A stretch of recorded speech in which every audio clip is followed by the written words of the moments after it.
like me, I love watching the LPGA Tour, and they hit some spectacular shots around the greens. Oftentimes you'll see them using a lot of wrist action, hitting these incredible shots that stop quickly.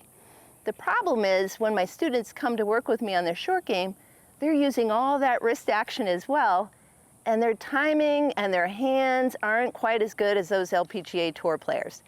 I would like to see them have a more simplified version. Let the club do the work. You got 60 degrees aloft on a lot of the wedges out there. Let the club do the work, and we're gonna simplify the motion. But first, you wanna make sure you have a nice pivot. So I love having my students put the club in their stomach above the belly button. Little bend in the elbows, nice narrow stance, pivot back and through.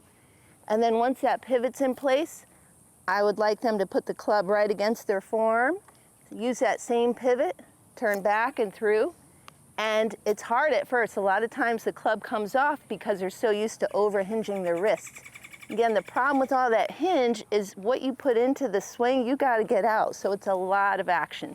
So we wanna minimize that action. And make sure you hit the ground. And then when you actually go to put both hands on, try to get that same feeling, right? So I'm gonna hit a shot for you, and you'll see it gets up plenty high with very minimal wrist action. I